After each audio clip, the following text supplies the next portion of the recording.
il y a quelques jours. Et ça va... Bon, ça s'est reproduit le 3, mais ça a commencé le 26. Donc Cassini passe à l'intérieur des anneaux.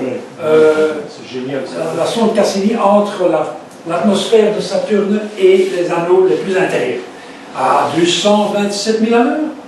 Et il fera ça 22 fois jusqu'au la dernière orbite, le 15 septembre. Et tous les 7 jours, il repasse. Donc il est passé une deuxième fois, mais pour la deuxième fois, je n'ai pas la moindre information. Donc il y a le site web de la NASA qui a montré des photos très détaillées de la surface de Saturne. J'attends des photos des anneaux de Saturne, mais à du 125 000 à l'heure, tout près. Je ne sais pas si c'est aussi facile à prendre, surtout à ces distances. Mais bon, ils ont déjà fait plein de choses et la sonde Cassini, en elle seule, ça mérite toute une semaine de conférences. C'est extraordinaire. Et puis, il y a plein d'anecdotes, déjà même avant le lancement jusqu'à maintenant. Ça fait plus de 20 ans. Et alors, il y a des jeunes de notre club, par exemple, qui mais moi, je ne veux pas que ça s'arrête parce que je n'ai connu que ça. Voilà. Donc, Cassini, c'est une belle histoire la sonde Cassini, c'est une belle histoire d'exploration pure et simple, de connaissances et aussi de controverse avec la petite centrale nucléaire. Qui ne voulaient pas la lancer à l'époque et finalement ils l'ont quand même lancée, heureusement, pour la connaissance. Donc aujourd'hui, je suis Raoul Lanois d'Astrovega. Et je vais vous parler aujourd'hui des missions Gemini. Alors, la toute première donc la toute première balle. Alors, voilà ce qui se passe. En 1961, le 12 avril, il y a les soviétiques qui lancent Gagarin, et c'est la surprise, la consternation aux États-Unis. Comment faire pour dépasser, pour effacer l'affront du lancement du premier homme dans l'espace. Et à l'époque, il y avait déjà 7 astronautes américains sélectionnés depuis 1959 qui allaient partir dans l'espace, mais à bord de petites fusées Redstone, dont celle de Shepard qui est partie quelques semaines après le 5 mai, il y a exactement 56 ans. Mais c'était pas encore, l'affront n'était pas effacé, donc il fallait faire beaucoup mieux. Mais ils avaient déjà des fusées prêtes pour faire mieux avec la capsule Mercury. Donc Mercury était déjà bien planifié, mais il n'y avait qu'un astronaute à bord et tout ce qu'il faisait, c'est aller dans l'espace et revenir de l'espace, sain et sauf. Et pour revenir de l'espace, il fallait tourner sur lui-même. Donc la capsule avait le moyen de pivoter sur elle-même, freiner et revenir en mer. C'est tout ce qu'elle pouvait faire. C'est pas grand-chose. Donc, déjà, même avant avril 61, à la NASA, ils ont imaginé un successeur à Mercury. Ils l'ont appelé Mercury Mark II, 2 en chiffre romain. Et qu'est-ce qu'ils devaient faire? On pensait à un astronaute, et il ferait plusieurs manœuvres, et puis, non, il faudrait 2 astronautes, et il durerait plus longtemps, il ferait plusieurs manœuvres, etc. Et puis finalement, il y a donc le 12 avril qui arrive, et le 14 avril, 4 personnes très importantes se réunissent au bureau de la NASA à Washington. Il y a l'administrateur de la NASA qui est James Webb, il y a son vice-administrateur qui est Hugh L. Dryden. Lui, personne ne le connaît, mais c'est le plus important. Et puis, il y a le ministre des Sciences, Reasoner, de Kennedy, et il y a le responsable des relations publiques de Kennedy qui s'appelle Sorensen. Sorensen, c'est lui qui écrivait les beaux discours de Kennedy. Donc, s'il y a des beaux discours de Kennedy, ce n'est pas forcément de lui. C'est lui qui écrit les discours. Et ces 4-là, ils se disent, mais qu'est-ce qu'on fait de mieux? Qu'est-ce qu'on peut faire de mieux? Hugh Dryden dit, il faut aller sur la Lune. Comment? On est en 61, pas question, il n'y a pas moyen, on ne sait pas faire. Nous, on ne sait pas faire. Maintenant, mais dans 10 ans, on pourra. Pas les Russes. Donc, voilà qui a lancé l'idée. Donc on est le 14 avril et Kennedy reçoit le papier de Sorensen et dit on projette d'aller sur la Lune. Mais le vice-président Johnson, lui, il voit ça. Ah oui, c'est pas mal. Parce que Johnson, il avait compris que celui qui conquérera l'espace deviendra maître de l'espace, deviendra aussi ipso facto maître du monde. Donc il ne faut pas laisser aux soviétiques le soin d'être maître du monde. C'est nous. Ça, c'est Johnson. Mais évidemment, Johnson, après... alors, ce qui s'est passé, c'est qu'ils se sont dit, tout ça doit se faire avant... Donc, l'homme sur la Lune, on pourrait peut-être le faire avant la fin du deuxième mandat de Kennedy. Donc, avant la fin 67. Et il pourrait en profiter. Mais pour ça, il faut que Kennedy ait 2 mandats et qu'il n'y ait pas de problème. Mais bon, l'histoire sait que c'est pas comme ça que ça s'est produit parce que Kennedy a été assassiné en 1963. Mais ça a permis, en fait, à Johnson d'être président au moment où il fallait. C'est-à-dire, c'est le président qui avait compris l'intérêt de l'espace, qui avait aussi les cordons de la bourse, et qui se disait, ben bon, ok, on va offrir ceci et ça à la NASA. Mais pour aller sur la Lune, il fallait faire de 3 manières différentes. Soit on envoie une fusée, et tout se pose sur la Lune, et tout revient sur Terre, etc. C'est horriblement lourd, dangereux, et surtout extrêmement cher. Et une fusée, il y a beaucoup trop d'énergie donc ça ne va pas. Puis là, on fait un rendez-vous de 2 gros engins en orbite terrestre. Ouais, ça c'est pas mal. Et puis il y a un troisième qui dit non. On fait un rendez-vous, pas en orbite terrestre, mais en orbite lunaire. Donc il faut. Et on regarde, tu es fou, on ne sait même pas faire des rendez-vous en orbite terrestre.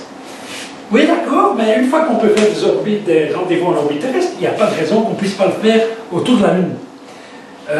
Et en plus, si on fait autour de la Lune, vous avez un engin beaucoup plus petit qui peut descendre sur la surface lunaire, revenir en une petite partie encore, revenir en orbite autour de la Terre, et puis ça marchera avec une seule fusée. Donc le projet Apollo est arrivé, on commence avec 3 astronautes, mais il faut entraîner tout ça, il faut essayer d'apprendre plein de choses avant de pouvoir aller sur la Lune. Il faut apprendre surtout à faire des manœuvres en orbite autour de la Terre, s'approcher d'un objet, s'amarrer à l'objet. C'est pas seulement pour agrandir un vaisseau spatial pour aller vers la Lune ou pour un rendez-vous autour de la Lune, mais c'est aussi pour s'amarrer à une station spatiale, etc. Donc c'est très important de pouvoir changer d'orbite, manœuvrer, s'approcher, rendez-vous et s'amarrer. Et puis, si on veut aller sur la Lune, il faudra une semaine dans l'espace. Avec Shepard, c'était 15 minutes, donc entre une semaine et 15 minutes, c'était un monde. Donc il faut apprendre aux astronautes de pouvoir rester dans l'espace pendant une semaine, voire 2 semaines, si on veut vraiment travailler. Et puis, si on veut aller sur la Lune, vraiment sur la Lune, il faut sortir, marcher sur la Lune. Donc il faut un scaphandre. Donc il faut sortir autour de la Terre, apprendre à sortir dans l'espace. Et tout ça peut se combiner avec un engin plus gros que le Mercury, qu'une petite fille dans une école trouve le nom Gemini. Ah oui, Gemini. Il faut l'appeler Gemini et pas Gemini, comme les Américains disent. Gemini, façon latine. Gemini, façon latine, façon française. Donc c'est amusant. C'est comme la constellation Gemini.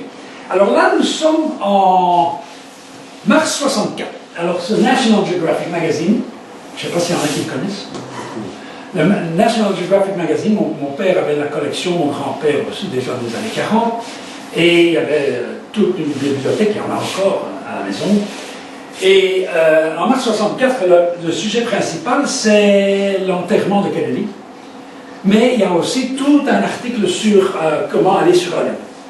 Et là, vous voyez, j'ai pris ça, je me souviens, en 68, donc bon, je dois l'avoir vu par distraction en 60, donc j'ai 60 ans, hein, donc en 66 j'en avais que 8, 7, 8, mais ça c'est en 64, donc j'ai 7 ans. Tout ça se passe comme ça très vite, bon, ne prête pas attention, mais plus tard je reviens dessus et je vois, waouh, ça c'est une image extraordinaire.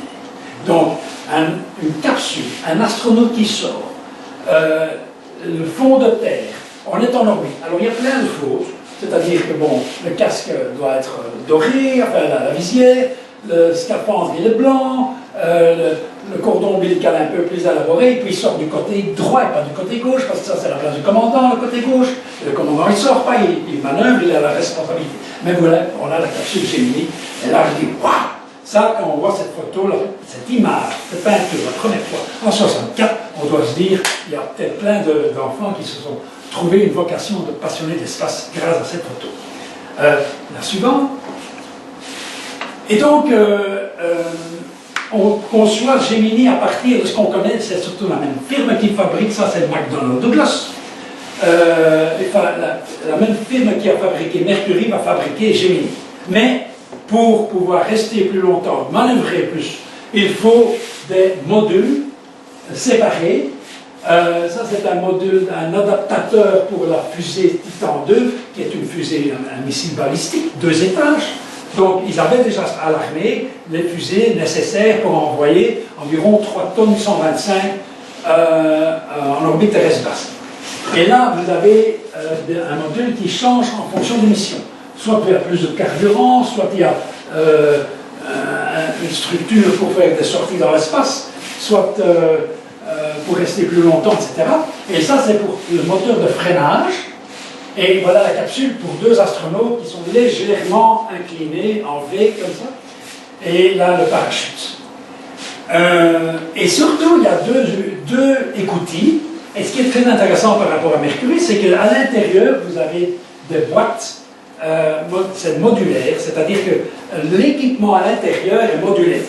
Et si vous avez un problème dans un des équipements, ou un problème quelque part, eh bien, il y a un technicien qui rentre et qui retire le module et on peut réparer le module sans rentrer complètement dans la capsule, comme il devait le faire avec Mercury. En plus, il y a 2 techniciens qui peuvent travailler en même temps, et comme c'est modulaire, eh bien, ils retirent et ils remplacent. Ça va beaucoup plus vite comme opération pour réparer, pour entretenir, etc. Et puis, ils se sont dit, l'engin, le Mercury avait une tourelle d'éjection, on ne va pas utiliser une tourelle d'éjection, on va utiliser des capsules, des sièges éjectables. Donc la capsule décolle à la verticale, il y a le siège éjectable, s'il y a un problème au départ, ils sont éjectés le plus loin possible, mais à l'horizontale, ça c'est un petit peu dangereux, ils n'ont jamais vraiment testé, mais le siège éjectable c'est la seule capsule qui était utilisée, qui avait des sièges éjectables. Donc vous voyez, 3 modules, c'est quand même un peu plus grand que Mercury, mais ça ne prend pas. L'astronaute qui est dans la capsule Gemini, il a moins de place pour lui que le seul astronaute qui était dans la capsule Mercury. Donc il y avait un volume un peu plus important pour les astronautes dans Mercury que pour chaque astronaute dans Gemini. Donc là, quand on pense qu'ils vont peut-être rester 2 semaines, ça. Suivant. Donc ici, on voit que les 2 astronautes sont légèrement séparés. Il y a des moteurs pour le freinage, il y a le parachute. Et bon, on voit plus ou moins les échelles. Alors je dois avoir eu à l'époque, quand j'étais jeune, une capsule Gemini à 1/32e.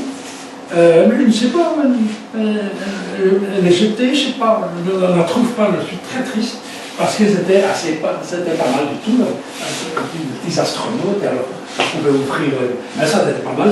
La capsule Gemini, c'était vraiment, à l'époque, c'était le symbole réel, la description d'un vaisseau spatial de l'époque. Et à l'époque, bon, j'ai commencé le journal Tintin en 64 jusqu'en 70, et il y avait 2 aventures de Dan Cooper, Panique à Cap Kennedy et SOS dans l'espace qui parlaient de la mission Gemini. Tu as peut-être une lampe sur le pupitre, tu as une lampe sur le pupitre. Tu peux allumer la lampe en dessous. Non, elle s'alimente. Voilà. Oui, comme ça. Tu peux l'allumer? Non, non. Ah oui, mais si, pour l'allumer. Oui, voilà. Pour l'allumer. Voilà. Ok. Vous voyez, Dan Cooper, Cap Kennedy, Panique à Cap Kennedy et SOS dans l'espace avec des astronautes bleus. Je sais pas, vous avez le livre, vous avez lu à l'époque. Bon, peut-être, hein. Mais bon, là-dedans, quand vous lisez ça, hein, on comprend un peu, d'ailleurs. Donc j'aimais bien, et puis surtout quand on voit ça, le truc c'est qu'il n'y avait pas Internet. Il n'y avait pas la télévision même, en 65, 66, rien. Il y avait le journal le soir, il y avait le Paris Match, il y avait la radio, et puis il y avait le journal Tintin. Et c'est comme ça qu'on apprend qu'il y a des astronautes qui vont dans l'espace. Autrement, oui, il y a le National Geographic, ça c'est vrai, ça c'est vrai. Mais il n'y a pas grand-chose. Hein. Mais n'empêche, ils ont beaucoup d'ambition. Alors tu passes au suivant. Vous voyez, il y a un joystick. Les hommes, ils adorent les joysticks, c'est un petit peu un symbole phallique. Et ils s'en servent pour manœuvrer et tout. Il y a l'astronaute à gauche, le commandant, le pilote à droite. Et vous avez donc le tableau de bord typique d'un avion, et il peut manœuvrer, il y a les hublots, il voit vers l'avant, contrairement à Mercury qui voyait vers le côté. Mais il voit vers l'avant pour pouvoir manœuvrer, pour pouvoir s'arrimer à quelque chose. Suivant. Alors en 61, 62, il pensait que Gemini ce serait pour 64. Mais il y a eu des problèmes, des gros problèmes. Et puis le problème c'est que, comme pour la navette spatiale, les militaires voulaient que la capsule Gemini serve pour eux aussi, notamment pour espionner les soviétiques, avec une sorte de module orbital, Manned Orbital Laboratory, un cylindre de 3 mètres de diamètre, 10 mètres de long, d'énormes caméras à bord. Les astronautes passent de Gemini, de la capsule à l'intérieur du module, et ils prennent des photos de l'ennemi, et puis ils ramènent les photos avec leur capsule. Mais pour ramener le plus vite possible et en cachette, il faut ramener sur un désert, et pas en mer. Donc il faut apprendre à se poser sur le sol, sur le sable. Et ils ont un système avec des pattes qui se déploient et ils se posent. Et alors il y a un couple qui s'appelle, enfin monsieur et madame Rogallo, ils inventent une aile qui est bien connue maintenant, les ailes Delta, les ULL. Ben ça c'est l'époque qu'ils ont inventé l'aile Delta pour la capsule Gemini. Le but du jeu c'est au moment du retour, l'aile Delta se déploie, se déplie et se tend, et les astronautes sont censés pouvoir manœuvrer l'aile pour pouvoir s'en servir comme d'une véritable aile avec une portance et revenir sur le désert. Ils ont fait plein de tests avec des modèles réduits, ils en ont carrément bousillé 2, 3, 2 modèles pratiquement de la même taille, boum, cassés, et ils n'arrivaient jamais vraiment à des résultats, disons, fiables, et bon, ça a duré 2 ans de tests pour les militaires, ça n'a jamais marché, ils en ont eu marre, et ils se sont dit, ben, on va ramener la capsule, comme pour Mercury, en mer. Mais, contrairement à Mercury, la capsule, comme pour ici, le parachute se déploiera de telle sorte que la capsule va basculer de 90 degrés et se poser en mer à plat, et pas en vertical, mais à l'horizontale. Ça, c'est la seule concession pour l'aile Rogallo. Mais ça, c'est une image qui vient exactement du même magazine, National Geographic, de mars 64. Donc là, en 64, ils pensaient vraiment que ça marcherait. Mais alors, le comble, c'est que ça n'a pas marché avec les astronautes. Le projet MOL a été reporté jusqu'en 69, et puis il y a eu Skylab, et ils se sont rendus compte avec Skylab, de toute façon à l'époque, en 68, déjà avant, donc en 68, ils se sont rendus compte qu'ils pouvaient mettre des capsules inhabitées en orbite, ils prenaient des photos de l'ennemi, ils revenaient, ces petites capsules étaient déployées, étaient récupérées par des avions Hercule C-130 avec des sortes d'empennage vers l'avant et rappellent par suite avant qu'ils se posent sur le sol. Donc là, on trouve ça dans Buck Danny. Alors il y a Dan Cooper et Buck Danny, ça c'est rien pour la bande dessinée. Donc ils arrivaient à récupérer les films sans avoir besoin d'astronautes, de militaires, de capsules Gemini. C'était le Corona projet. Et puis après, les films étaient remplacés par les ondes hertziennes, les ondes radio. Il ne fallait même plus ramener des films. Il suffisait de mettre des satellites espions en orbite basse et qu'ils envoient de temps en temps les photos faites digitalement. C'est comme ça que l'ère digitale est née, par les photos des satellites espions qui n'étaient pas reproduits sur des films de la pellicule, mais qui étaient envoyés par ondes vers le sol. Donc, la raison militaire de Gemini était complètement éliminée. C'est un petit peu la même chose qui a fait que Apollo, enfin que les navettes n'ont pas servi vraiment pour les militaires, à part quelques fois. Et c'était très gênant parce que c'était toujours très secret. Avec Moll, ça aurait été aussi secret, on n'aurait jamais su ce qui se passait. Ça aurait été intéressant, des missions en longue. Donc voilà Gemini. On veut aller sur la Lune, il faut apprendre à naviguer en orbite terrestre. S'approcher d'un objet, s'amarrer, rester 1 semaine, 2 semaines dans l'espace, sortir dans l'espace pour pouvoir travailler, pour que tout puisse être réalisé sur la Lune également. Et aussi, il faut utiliser autre chose que la batterie, il faut utiliser ce qu'on appelle la pile à combustible, qui était une source d'énergie toute récente, c'est-à-dire de l'hydrogène liquide, de l'oxygène liquide, on le rassemble et ça forme de l'électricité et de l'eau. Et donc, c'est très intéressant, ça pèse beaucoup moins que la batterie. Donc, il faut utiliser ça pour aller sur la Lune, les piles à combustible. Et puis, il faut, c'est là que commencent les opérations avec les ordinateurs aussi. Et puis, il faut monter en orbite très élevée, mais vraiment à 1000 km de haut d'altitude, pour voir ce qui se passe là-haut avec ce qu'on venait de découvrir, qui était la ceinture de Van Allen, une ceinture de radiation autour de la Terre. Est-ce que c'est dangereux? Est-ce qu'on peut passer à travers pour aller vers la Lune? Eh bien, ils allaient pouvoir s'en servir. Et puis, on essaie de ramener la capsule le plus près du porte-avions. Donc, il faut essayer d'utiliser le bouclier thermique de Gemini comme un engin portant que cela serve d'aile pour manœuvrer dans l'atmosphère pour éventuellement revenir le plus près possible du porte-avions.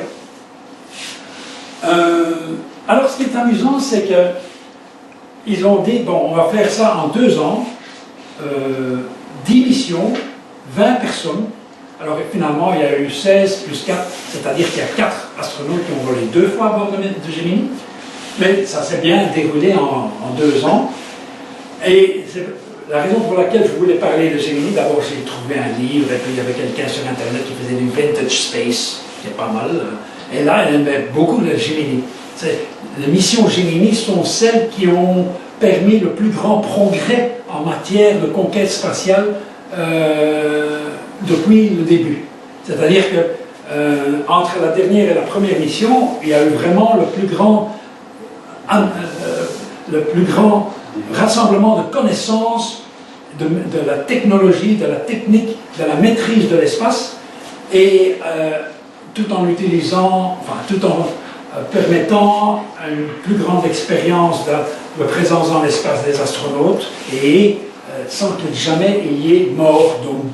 Avec Apollo, il y a eu des personnes, enfin, des astronautes décédés dans la capsule, et pour la navette, il y a eu 2 fois des accidents, mais pour Gemini, en 2 ans, il n'y a jamais rien eu d'accident tel. Il y a eu des moments très angoissants, mais bon, il n'y a jamais eu d'accident. Donc, vous voyez, en plus, les astronautes des missions Gemini ont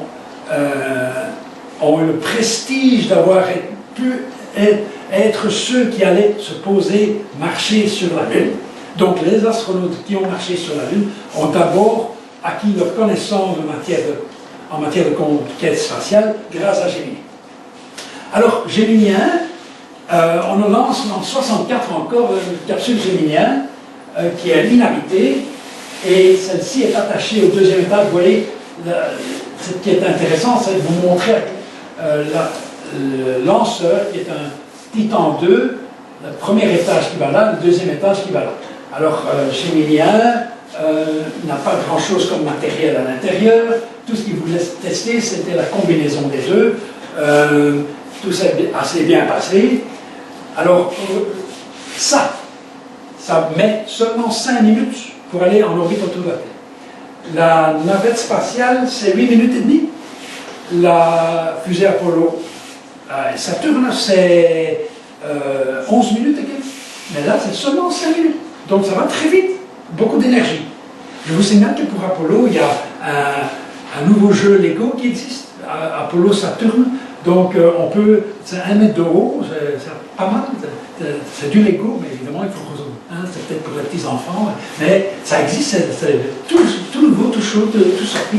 Donc si on veut, c'est une parenthèse. Donc Gemini 1, c'est un succès inhabité. Gemini 2, voilà. Alors, Gemini 2 a été lancé 19 janvier 65, déjà un peu de retard, un peu plus de... c'est aussi inhabité, un peu plus de matériel d'équipement à bord. La mission de Titan 2 n'était qu'un vol balistique. Mais il fallait voir comment Gemini manœuvrerait, etc. Et puis surtout, c'est la première fois qu'un engin qui va dans l'espace est récupéré et réutilisé pour un deuxième test. Cette fois-ci, du MOL. Donc, vous voyez, ça c'est le Titan 3, le même type de fusée qui a lancé Viking et Voyager, mais c'est plus petit. Vous avez la partie MOL, donc le Manned Orbital Laboratory militaire, qui est ici, et vous avez la même capsule que pour Gemini 2, qui est réutilisée, cette fois-ci, pour MOL en 66, et elle a été récupérée, et maintenant se trouve dans un musée. Donc, c'est le premier engin qui a été réutilisé de l'histoire. Le premier engin réutilisé, c'est la capsule Gemini 2. Voilà, le suivant. Alors en 64, l'équipe est déjà constituée en 62, dont Neil Armstrong, et vous voyez le type de scaphandre qu'il porte, c'est un scaphandre argenté. Alors, je ne sais pas s'il y en a qui se rappellent de G.I. Joe. On a une poupée G.I. Joe de 30 cm, comme ça, avec un scaphandre argenté. Tous les personnages de bande dessinée ou les dessins animés américains, les astronautes avaient des scaphandres argentés, hein, c'est Mercury. Bon, c'était pas la solution idéale parce que le scaphandre de mission Gemini a fort évolué pendant les 2 ans. Ça, c'est quelque chose de tout à fait extraordinaire. Mais voilà à quoi ressemblait une combinaison Gemini en 64, qui est la suivante. Et puis, comme la première mission prend du retard, on constitue les équipes et on voit Gus Grissom, il a fait Mercury, enfin la deuxième mission Mercury. John Young, mission Apollo, mission Navette aussi, mais c'est sa première mission. Et ces deux-là sont des jumeaux, et comme Gus Grissom est tout petit, et que les capsules Gemini ont plus ou moins été utilisées, enfin, conçues en fonction de la taille de Gus Grissom, on l'appelait le Cosmobile. Et les autres astronautes qui sont un peu plus hauts, un peu plus grands que Gus Grissom, ils se sont plaints légèrement de ce qu'ils n'avaient pas vraiment beaucoup de place pour s'asseoir dans la capsule à cause de la taille de Gus Grissom qui a déterminé la taille de la capsule, mais évidemment, ça dépend aussi de l'endroit où les genoux sont pliés sur le siège. Alors ça, c'est une photo des entraînements. Comme la mission a pris beaucoup de retard, d'abord elle était prévue pour 1 jour, et puis ils l'ont ramenée à 5 heures, 3 orbites. Tout ce qu'ils voulaient savoir, c'est est-ce qu'on peut manœuvrer dans l'espace, est-ce qu'on peut changer d'orbite. Et ils s'entraînent énormément, il y a plein de photos qui sont prises. Et Gus Grissom a coulé sa capsule a coulé pour Mercury. Donc il dit, moi je vais appeler la capsule Gemini, on va l'appeler Molly Brown. à la NASA, il y en a qui n'étaient pas contents, parce que supposer que ça coule, ben, Molly Brown, c'est une héroïne à l'époque d'un musical, donc comment on appelle ça, un théâtre musical, The Unsinkable Molly Brown. Une comédie musicale. Une comédie musicale. La comédie musicale The Unsinkable Molly Brown, c'est les tribulations d'une héroïne qui était à bord du Titanic. Et donc en 1912, le bateau coule, mais elle a survécu, elle va en Amérique et elle a plein d'aventures, elle a beaucoup d'argent. Et Molly Brown a survécu à plein de choses, et puis, donc dans le film Titanic, Molly Brown est un des personnages. Hein. Eh bien, donc Molly Brown, en principe, elle ne coule pas. Hein, comme le Titanic, elle coule, mais elle n'a pas coulé. Donc, on va appeler Molly Brown en Amérique, elle n'est pas tout à fait d'accord, supposer que ça coule l'humiliation. Bon, alors, ils l'ont quand même mis, et puis pendant le lancement, il part là, c'est le 23 mars, le jour avant, il y a des Russes qui envoient Voshkod 2 avec Leonov qui fait une sortie dans l'espace. Donc là, c'était là l'humiliation, c'était la dernière grosse humiliation qu'ils allaient subir. Un cosmonaute russe fait une sortie dans l'espace juste avant que nous commencions notre programme Gemini. Catastrophe. Ils partent dans l'espace, ils font leur manœuvre, alors que les Voshkod et les Vostok étaient incapables de le faire. Hein.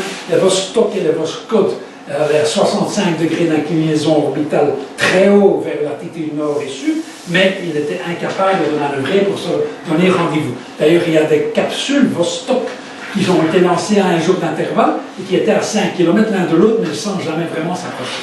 Parce qu'ils n'avaient pas les moyens de le faire. Mais Gemini a les moyens de changer d'orbite. Et alors, pendant la mission, il y a Gus Grissom qui passe à John Young un sandwich qui a dans son scaphandre, qui a été passé par Wally Schirra, un des autres astronautes de Mercury, qui a dit bah, tiens, je te passe un sandwich que je viens d'acheter au bistrot du coin. Et lui, il va dans l'espace et il le passe à John Young et alors il ouvre et il y a toutes les miettes de pain qui s'éparpillent dans la capsule. C'est la catastrophe. C'est surtout pas manger de pain dans une capsule ou même dans la station, parce qu'il y a les miettes qui s'éparpillent partout et qui vont se retrouver dans l'équipement électronique et c'est très dangereux. Donc, on l'a appris et on les a réprimandés pour avoir ouvert le sac de sandwich. Voilà. Ça, ils croyaient qu'il n'y a pas de problème dans la pesanteur. Là, non, si, non. Alors, mais la mission revient, c'est un succès. Voilà. Alors, Gemini 4, comme il y a eu la sortie dans l'espace de Leonov, pour Gemini 4, il était prévu deux choses au départ, c'est-à-dire un vol de longue durée, 4 jours. Ça, c'est le plus long vol d'une mission américaine à ce moment-là. Et aussi, Edward White, vous voyez, ils ont déjà un scaphandre différent du argenté, c'est-à-dire tout blanc. Edward White, il a un scaphandre et il va ouvrir l'écoutille, c'est tout. Il reste assis dans la capsule, il ouvre l'écoutille et puis il refait, pour voir si ça marche. Mais comme Leonov avait vraiment une sortie, eh ben, ils ont changé les idées et ils se sont dit Edward, tu vas faire une sortie dans l'espace, tu vas t'extraire de la capsule, tu vas voguer dans l'espace, tu vas revenir, et on va faire ça pendant le jour, c'est-à-dire ça ne dure que 20 minutes, tant que le soleil est présent, tant que tu es au-dessus des États-Unis, et qu'on est en communication, tu vas faire cette sortie dans l'espace, et tout ça se passe quelques minutes après le lancement. C'est une sortie qui va durer 20 minutes. Il s'extrait, il fait des cabrioles. McDavid prend un film, des photos, et ce sont les plus belles images spatiales de l'époque. Je me souviens, c'est comme ça qu'on se rappelle l'émission Gemini, avec des photos comme celle-là par exemple. On voit l'astronaute, alors un jeune qui a, bon, je sais pas moi, 9 ans, je vois ça et je dis, waouh, ça c'est un chevalier des temps modernes, avec son armure blanche. Et on ne voit pas le visage, parce qu'il est caché derrière une visière dorée. Et il a son scaphandre blanc, et il a son revolver pour se déplacer, et il a un appareil photo, mais il n'a pas pris de photo, ou je ne sais pas ce qu'il passe. Mais de toute façon, le petit film qui est sorti de la mission Gemini 4, de la sortie d'Edward White, c'est un succès complet, c'est extraordinaire. Mais ce n'était pas en direct à la télé, hein, on avait que ça après, mais c'est des très belles images et qui servent encore aujourd'hui à commenter la conquête de l'espace parce qu'elles sont tellement belles. Et c'est donc il n'a rien fait, hein. Il s'est laissé transporter dans le vide et manœuvrer par le cordon ombilical et est revenu, et il a pu plier les cordons ombilicaux et revenir dans son siège, et puis il a dit « Ah, c'est le pire jour de ma vie parce que vous voulez que je rentre, c'est tellement extraordinaire, je suis dehors, je vois enfin la Terre comme il faut dans mon scaphandre », donc c'était absolument incroyable. Et il referme, et bon, la sortie est un succès, et il arrive à passer 4 jours dans l'espace. Mais pendant ces 4 jours, on a demandé à McDavid une autre sorte de mission. Il y a là, dans le lointain, il y a le 2e étage de Titan 2 qui vous a amené en orbite. Essayez de vous en approcher pour faire un rendez-vous. Parce que c'est comme ça. Hein. Alors, il met le moteur en marche. Et il voit que... il met le moteur en marche, ça marche. Mais au lieu de s'en approcher, il s'en éloigne. Parce qu'il change d'orbite. Comme il change d'orbite, il monte son orbite. Mais comme son orbite est plus élevée, l'objet qu'il cherche à rattraper est plus bas, et comme il est plus bas, il va plus vite. Alors même qu'il a mis le moteur en marche pour s'en approcher. Et il avait oublié que quand on est en orbite, sur des orbites différentes, il faut se comporter autrement. Il faut freiner pour descendre, pour s'approcher. Et ça, il avait oublié. Bon, en quelques heures, il avait consommé plus de la moitié du carburant. Il a dit, on ne fait plus rien. C'est une grosse gaffe. Tu n'aurais pas dû faire comme ça. Il savait déjà à l'époque que pour changer d'orbite, il faut littéralement descendre d'orbite. Et alors on rattrape. Les lois de Kepler.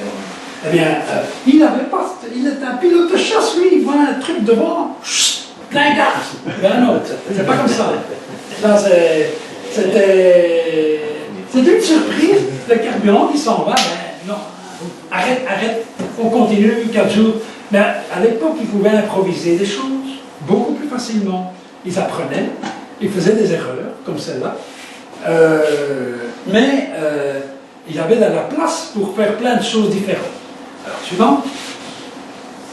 Alors, la mission Gemini 5, 21 août 65, c'est Leroy Gordon Cooper et Charles Conrad.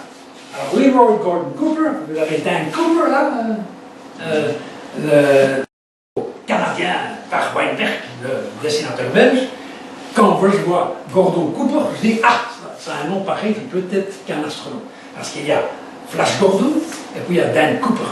Ben là, il y a Leroy Gordon Cooper, l'astronaute de Mercure. Et il passe 5 jours.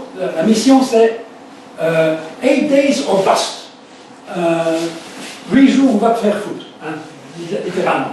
Donc, ça aussi, c'était caché. Hein. Non. Si ça ne marche pas, ben, il vaut mieux pas montrer que 8 Days of Us se trouve dans le symbole de la mission. Et ils montent dans l'espace, ils doivent mettre en marche ils mettent en marche leur pile à combustible pour la première fois. Mais la pile à combustible produit beaucoup moins d'énergie qu'espéré, mais elle produit un peu. Mais alors, pour pouvoir continuer à voler dans l'espace, ils doivent pratiquement plus rien faire d'autre. Somnoler, travailler un petit peu, parler, faire des blagues. Pendant 8 jours, ils n'ont rien fait, ils n'ont pas même pu bien dormir parce qu'ils devaient l'un devait être éveillé pendant que l'autre dormait. C'est-à-dire que celui qui essayait de dormir était tout constamment réveillé par le bruit du copain là, qui... bon. Donc ça, c'était la dernière chose à imaginer pour une mission suivante, que les astronautes dorment à tour de rôle. Il faut qu'ils dorment ensemble ou pas. Mais donc, ils ont mal dormi, ils n'ont rien fait, ils n'ont même pas pu lire grand-chose, c'était le silence radio presque, parce qu'il fallait préserver l'énergie, il fallait consommer le moins d'énergie possible pendant 8 jours. Ils sont revenus en mer et ils étaient en forme, ça n'a duré que 8 jours, mais c'était suffisant pour aller vers la Lune, se poser et en revenir. Enfin, remonter et revenir. Donc, ils avaient pu prouver déjà en 21 août 65 qu'ils pouvaient réaliser une mission qui durerait 8 jours. Mais bon, puis la combustible, ça laissait à désirer, il fallait un petit peu améliorer ça. Mais surtout ce monsieur, Leroy Gordon Cooper, plus tard, il est devenu, bon, c'est un astronaute de mission Mercury, donc la première sélection, donc on ne le touche pas, c'est un héros, et il en profite pour rouler en corvette de couleur, et pour impressionner les dames, surtout avec son jet, il passait au Rasmot en Mach 1, il faisait boum boum partout, parce qu'il y avait du son à l'époque, pour impressionner les dames, et puis il venait en retard pour les entraînements, et on lui a dit maintenant ça suffit, ça suffit maintenant, tu ne voleras plus avec les missions Apollo. Il a été sanctionné, c'est un astronaute qui a été sanctionné pour son comportement qui ne correspondait pas au statut d'astronaute. Mais alors après, il a commencé à raconter des choses. Lors de sa mission Gemini 5, il a vu la Area 51, donc le hangar de la zone 51 dans le désert du Nevada, où étaient censés être cachés des cadavres d'extraterrestres récupérés à Roswell en 1947. Il dit, moi j'ai vu, et alors là-bas à 51. Et alors il y a Jim Oberg qui a été voir les heures de passage des inclinaisons orbitales et le moment où l'engin passe de jour au-dessus. Il dit, non, c'est impossible. Tu n'as pas pu voir parce que tu n'es pas passé au-dessus au bon moment. Ben, c'était pas mal la nuit, tu ne pouvais pas voir. Oui, donc il y a une discussion, mais Leroy Gordon Cooper a écrit des livres et dit il croit dur comme fer que les ovnis sont parmi nous et les extraterrestres aussi. Ça, c'est un des astronautes qui a cette conviction jusqu'à sa mort, mais évidemment, c'est un astronaute. Personne ne lui dit non, ça c'est facile. Il peut dire ce qu'il veut. Mais ça, c'est une anecdote de. Alors, Pete Conrad, il est retourné à bord de Gemini et puis il a été sur la Lune. C'est un rigolo. Donc, ces deux-là, ils n'ont pas cessé de s'échanger de plaisanteries, enfin, à essayer de le faire parce qu'ils étaient un peu inconfortables. Ok, super. Alors, ce qui se passe un peu plus tard, c'est que Gemini 6, encore un. Voilà. Il y a un problème de chronologie. Gemini 6 doit décoller en novembre. Maintenant, on est à bord. Et il y a à bord Shira de Mercury et commandant et Tom Stafford. Leur mission, c'est s'amarrer à un deuxième étage de fusée Atlas, qui est un étage Agena. L'Agena, c'est un deuxième étage, c'est une sorte de tube long avec un bout, un réceptacle pour recueillir les Gemini, et l'autre bout, un moteur pour changer d'orbite. Et donc, ils allaient utiliser les rendez-vous avec les Agena pour étudier, pour voir s'ils pouvaient s'amarrer à un engin. Dans l'Agena décolle, ils sont à bord de la capsule, au-dessus de leur fusée, dans la capsule, en train d'attendre que l'Agena décolle. Il décolle, et puis, boum, explose. Il n'y a pas d'Agena. On dit à Stafford et Shira, voilà, votre mission est une journée parce que l'Agena a explosé au lancement. Oh bon, d'accord, il revient. Alors, revient en arrière. Voilà. Donc, quelques semaines après, doit décoller Gemini 7, en décembre. Et ça, c'est une semaine. Enfin, 2 semaines, 13 jours. Lovell et Borman. Alors, Borman, c'est le commandant, Lovell, c'est le pilote. Ils ont fait Apollo 8 ensemble. Alors, Lovell, c'est Apollo 13 aussi. Et ces deux astronautes sont nés à 3 jours d'intervalle en mars 1928. Sont pour le moment les plus âgés de tous ceux qui sont en vie. Enfin, les astronautes en vie, ce sont les plus âgés. Donc, l'année prochaine, ils auront 90 ans. Avec Apollo 8, bon, Apollo 8 c'est Borman, Lovell et Anders, c'est les 3 seuls astronautes à encore être mariés aux mêmes femmes qu'à l'époque. Ils ont tous divorcé, ils ont tous avec d'autres femmes que celles qu'ils avaient à l'époque. Mais Borman et Lovell sont toujours mariés aux mêmes maintenant, et ils sont toujours tous en vie. C'est bien, je trouve ça génial. Eh bien, 2 semaines, enfin pas vraiment 2 semaines, 13 jours, avec un scaphandre un petit peu différent, souple. Vous voyez, ils peuvent replier une sorte de cagoule et même enlever facilement. Et donc, parce qu'ils vont durer 13 jours. Et c'est ce qui se passe. Ils décollent et ils durent 13 jours. Dans une petite capsule qui fait 1,27 m, 1 mètre cube 27 par personne. Et 13 jours comme ça. Alors, ce qui se passe, c'est qu'on sait depuis qu'il y a le phénomène des 15 jours. On sélectionne des astronautes pour qu'on sache qu'ils peuvent endurer quelque chose pendant plus de 15 jours. On va vers Mars, une mission, ça va durer des mois et des mois, beaucoup plus que 15 jours. On va vers la Lune, on revient, ça va 15 jours. On va vers le club méditerranéen, on revient 15 jours. Pourquoi? Parce que psychologiquement, il y a quelque chose qui fait qu'on endure plus facilement quelque chose de difficile quand ça ne dure pas au-delà de 15 jours. Et là, ça a duré 13 jours. Donc, ils sont revenus de la capsule, ils ont décollé, et puis tu reviens en novembre. Voilà. Gemini 6 a changé de mission au lieu d'un Agena. Il décolle après la mission Gemini 7 avec Schirra et Stafford, et ils vont à la rencontre de Gemini 7. La mission de Gemini 6 dure une journée, 24 heures, donc 16 décembre, et là aussi, c'est de magnifiques images, des films, des images, du rendez-vous avec la capsule Gemini 7. Et même les astronautes de Gemini 6 communiquent par hublot interposé les résultats du match de foot, de baseball, de leur équipe favorite, sans, comme ça, de fenêtre à fenêtre. Mais c'est un succès. Ils comprennent qu'ils peuvent donc se rencontrer, s'approcher, manœuvrer.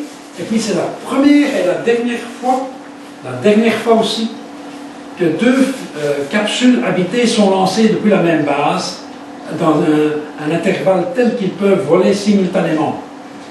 Il n'y a jamais eu 2 navettes ensemble dans l'espace. Il n'y a jamais eu 2 Apollo ensemble dans l'espace. Il y a bien eu la navette et la station, il y a eu Apollo avec Skylab, mais ce n'est pas la même chose. Ce sont 2 engins ici, lancés depuis la même base de Floride, et qui sont donc surveillés par les centres de contrôle de Houston simultanément. Ils n'ont jamais fait ça avec la navette parce que pour surveiller toutes les données de la navette, il faut tellement d'ordinateurs que s'il y a 2 navettes, ça ne va plus. Il n'y a pas assez d'instruments, pas assez de contacts radio pour que 2 engins soient surveillés par les opérateurs au sol ensemble. Mais avec Gemini, ça a duré une journée, ça n'a jamais eu lieu avant, ça n'a jamais eu lieu après. Donc 2 capsules simultanément dans l'espace. Mais la seule chose qu'ils devaient faire pour les Schirra, c'est manœuvrer pour s'approcher. Et puis ils se sont approchés, et puis ils s'éloignent un petit peu, et on a des films absolument émouvants, surtout quand c'est la première fois que vous voyez ça. Par exemple, le module d'adaptation, c'est très blanc, et dans le lointain, sur le film, c'est une tache blanche qui commence à grandir, et puis il devient une forme de capsule, et puis ils manœuvrent, et puis ils repartent vers le fond de l'espace. C'est assez émouvant aussi.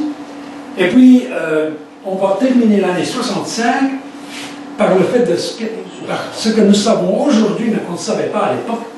C'était à savoir que les Américains avaient définitivement dépassé les Soviétiques en technologie spatiale.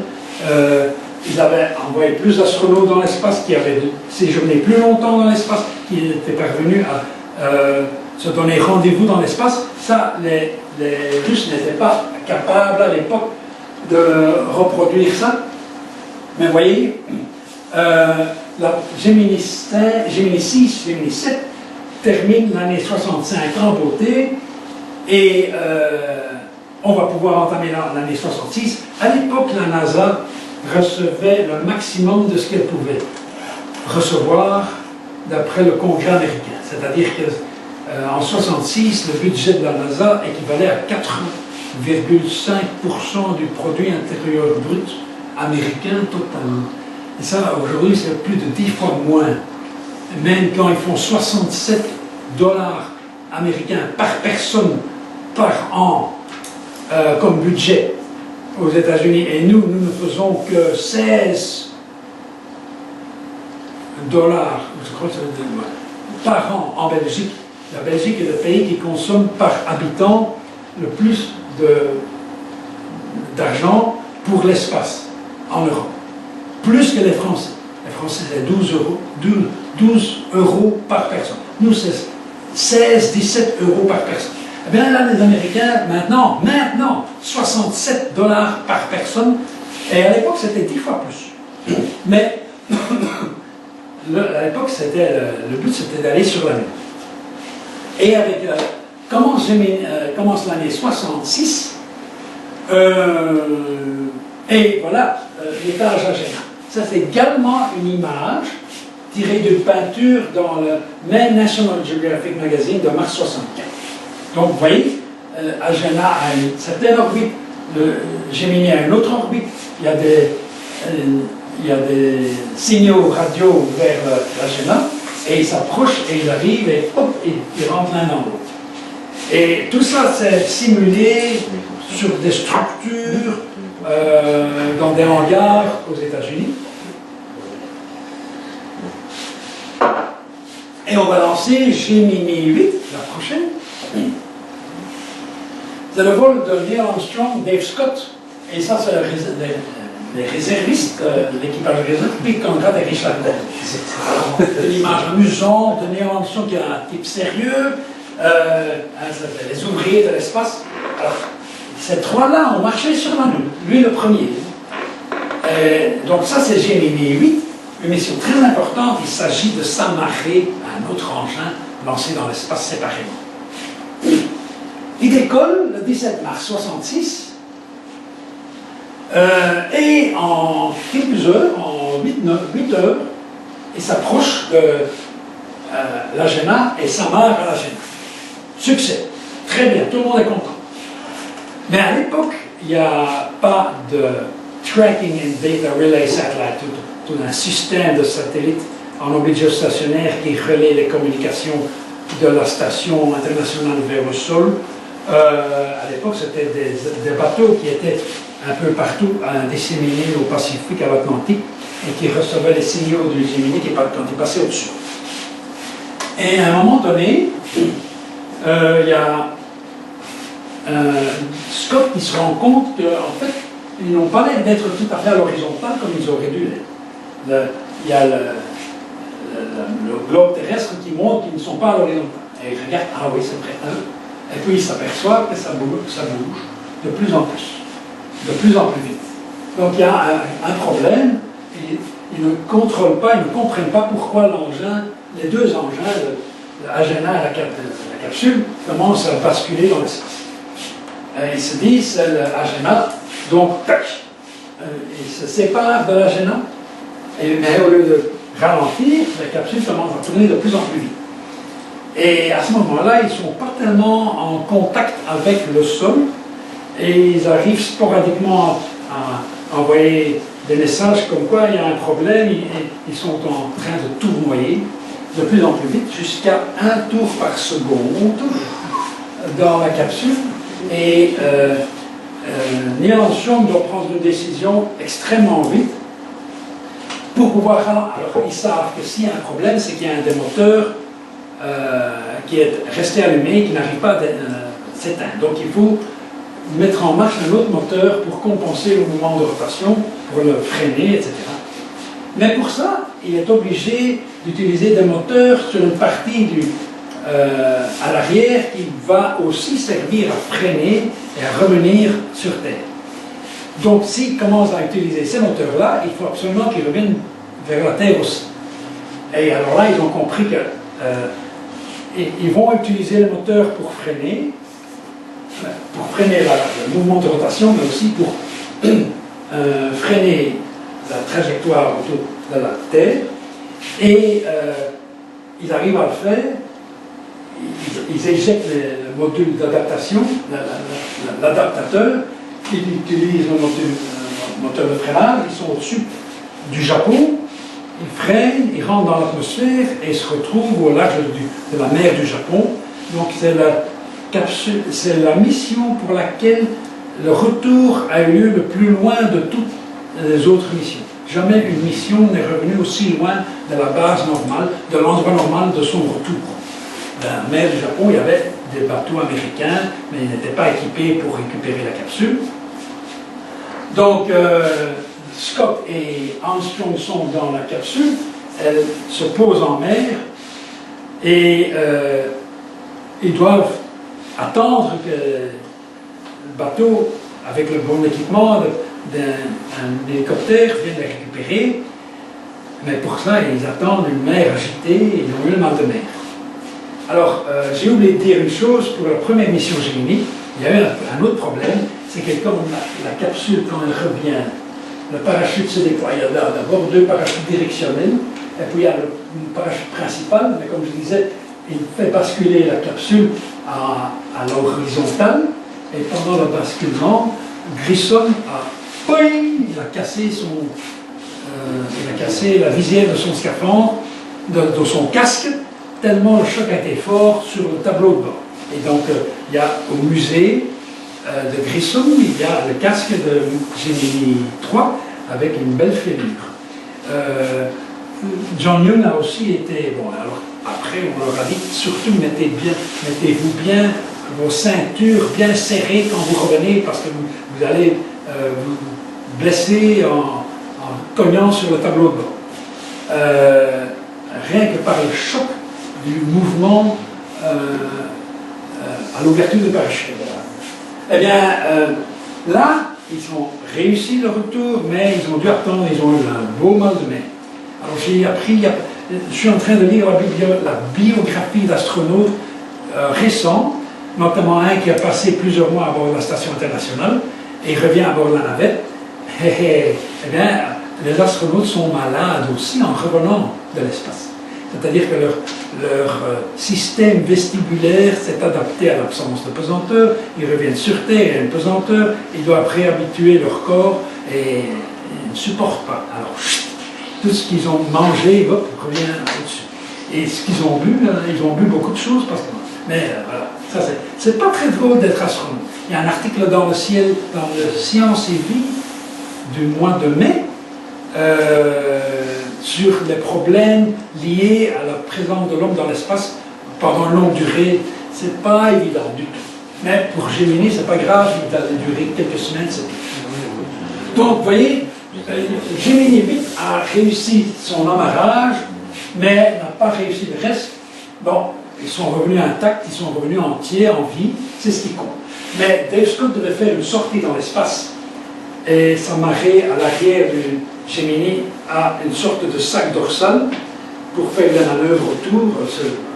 Et ça n'a pas eu lieu, donc il est bien triste. Il n'y a pas de sortie dans l'espace pour Dave Scott. La mission n'a duré que 10 heures. Mais ce n'est que partie remise. Alors, le suivant. Gemini 9. C'est une mission qui, à elle seule, mérite plusieurs conférences, parce qu'elle est extraordinaire. 3 juin 66. En fait, elle commence des mois avant, en 65. Vous avez l'équipage principal, Elliot C. et Charlie Bassett. L'équipage secondaire, Tom Stafford et Eugene Cernan. En 1965, vers la fin 65, ces 4 astronautes sont dans 2 T-38, c'est des avions d'entraînement américains qui servent aussi à simuler l'impesanteur et à transporter les astronautes d'une base à l'autre. Et ils vont vers la base de Michoud en Louisiane où se construit la capsule Gemini 9 dans le hangar. Il y a une grosse tempête, Elliott C et Bassett sont dans l'avion et les deux derrière sont dans un autre avion. Et C pilote, il va trop près du hangar, il percute le hangar, il perd la vie. Donc C et Bassett sont les deux premières victimes astronautes du programme spatial américain. Ils n'ont pas péri dans une capsule, ils ont péri en avion. Et ils sont donc remplacés par l'équipage de réserve Tom Stafford et Eugene Cernan. Alors, à l'époque, qu'un équipage entier décède, c'est un chamboulement complet et un sort différent, complet pour tous les autres astronautes. C'est-à-dire que tout d'un coup, ils sont avancés et ils ont la possibilité de faire des missions auxquelles ils ne croyaient pas, parce qu'il y a deux astronautes qui sont morts. Et qui, en mourant, ils laissent la place pour les missions futures aux autres. Donc, vous voyez à quel point le sort des astronautes qui ont survécu a été amélioré, altéré, favorisé par le décès de deux autres. Parce que s'ils étaient encore en vie, ils auraient été peut-être sur la Lune avant les autres. Hein? Donc, vous voyez à quel point tout ça change le destin des astronautes. Eh bien, la mission va avoir lieu en juin 1966. Il va y avoir une sortie dans l'espace et un rendez-vous avec un Agena. L'Agena décolle, boum, et explose à nouveau. Donc, il y a de nouveau, les fusées Atlas n'avaient pas un taux de fiabilité qu'on connaît avec Ariane ou même Delta. Donc, il fallait rapidement trouver une solution parce qu'il faut quand même faire des amarrages. Ils ont un deuxième étage de réserve, plus petit, et ils le lancent rapidement. Et il y a la télémétrie à bord de l'engin envoyé vers la Terre qui signale une anomalie au moment du déploiement. Il semblerait que la coiffe ne se soit pas déployée comme il faut. Alors, Stafford et Cernan décollent. Alors, Eugene Cernan est mort il n'y a pas longtemps. C'était le dernier homme sur la Lune, Apollo 17. Stafford et Cernan décollent avec Gemini 9 le 3 juin 1966 et s'approchent du ATDA. Et ils voient qu'ils ne peuvent pas s'amarrer parce qu'il y a la coiffe qui bloque, qui empêche qu'ils s'en approchent. Et alors il y a des films, ça ne fait pas partie de ma présentation, mais il y a un film où on voit littéralement l'engin basculer dans tous les sens, et de temps en temps ça s'approche des photographes dans la capsule et ça ressemble à un alligator en colère. Un alligator en colère, avec donc la mâchoire grande ouverte dans leur direction. Ça fait penser un petit peu à un des films de James Bond, où il y a des capsules Gemini. Je ne sais pas, est-ce que c'est pas, on ne vit que deux fois ou des choses comme ça. Moonraker. Non, Moonraker c'est beaucoup plus récent avec la navette. Il y a des missiles, il y avait Sean Connery dans les années 60, un des James Bond, il décolle à partir d'une île artificielle. Et il y a des capsules Gemini qui vont appeler, ils les ramènent. Eh bien, ça, c'est un petit peu ça, la gueule qui va fermer, qui va être fermée avec l'astronaute qui va être bloqué à l'intérieur. Mais enfin, c'est de la fiction. Mais la réalité, c'est que ça ne fonctionne pas, ils ne peuvent pas faire l'amarrage, ils s'en approchent, ils s'entraînent à s'approcher, à s'éloigner, etc. Et puis, Eugene Cernan. Alors, suivant, Eugene Cernan fait sa sortie dans la deuxième sortie d'un Américain. Et c'est la seule photo qu'on voit à distance, prise par un astronaute en train de sortir, un astronaute de Gemini, en train de sortir, qui photographie la capsule Gemini à distance. Ça, on ne voit pas beaucoup dans les publications. Donc, vous voyez, il y a le cordon ombilical, et là, on ne voit pas vraiment, mais on voit à distance la capsule Gemini prise en photo par Eugene Cernan. Alors ça, dans un coup pour le SOS dans l'espace, il y a cette succession d'images. La même succession. Ils expliquent comment ils vont déployer, enfin, ce que Eugene Cernan doit faire. En sortant de la capsule, il déclenche une manivelle qui c'est par une protection qui expose le siège dorsal vers lequel il doit se diriger pour s'amarrer dessus et faire des sorties dans l'espace. Alors, il y a des mains courantes, 2, 3 mains courantes. Il agrippe, et il agrippe d'une main, son corps bascule dans l'autre sens, alors il doit freiner le mouvement du corps avec l'autre main, tout ça fait de l'effort, et quand il se retrouve derrière, il transpire tellement, alors quand on transpire dans l'espace, les gouttes ne tombent pas, elles restent sur la peau, et elles chauffent le casque encore plus, et il ne voit plus rien. La transpiration passe sur les yeux, il voit très mal, elle passe parfois au-dessus des yeux, s'il secoue un petit peu, il n'a pas des doigts, il ne peut pas mettre les doigts dedans, hein, il est dans un scaphandre, dans le vide. Et donc, il ne voit pas bien, et il n'entend plus très bien, et il est de plus en plus fatigué par le moindre effort pour contrebalancer le mouvement de son corps. C'est-à-dire qu'il va quand même assez vite d'un endroit à l'autre, trop vite, et il transpire, et ça devient très pénible, très difficile.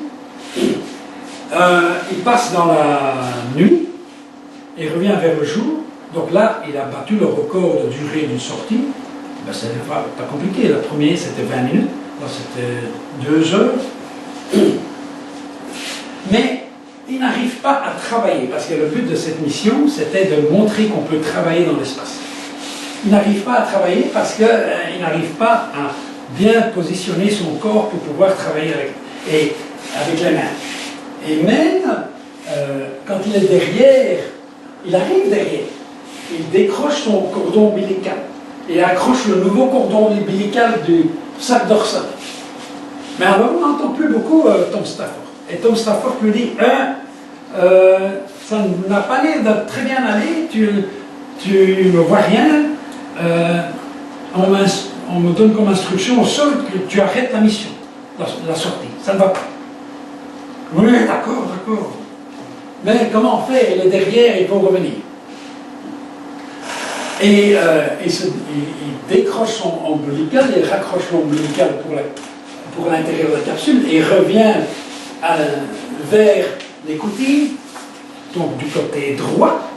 Le pilote, il est du côté droit. Alors Eugène Cernan, à ce moment-là, est toujours encore, il détient le record de l'astronaute américain le plus jeune à avoir été dans l'espace, 32 ans. Il n'y a que Sally Ride qui a été plus jeune, mais une femme. Lui, c'est l'astronaute professionnel homme, le plus jeune à jamais avoir été dans l'espace en tant qu'Américain. Eh bien, il revient dans la capsule, mais comme c'est une mission avec un ciel, un scooter dorsal avec des moteurs, il y a sa combinaison est bardée de morceaux métalliques. Et il a des difficultés à plier le corps pour revenir. Donc, il doit revenir dans la capsule. Il plie les genoux. Il y a le cordon ombilical qui est encore bien déployé. Il doit le replier. Il doit rentrer dans la capsule. Il ne voit pas ce qu'il fait. Tom Stafford le guide. Tom Stafford est dans la capsule et sa partie à gauche, l'écoutille est fermée, donc il peut se servir comme appui avec sa main gauche pour ne pas bouger lui-même et pour pousser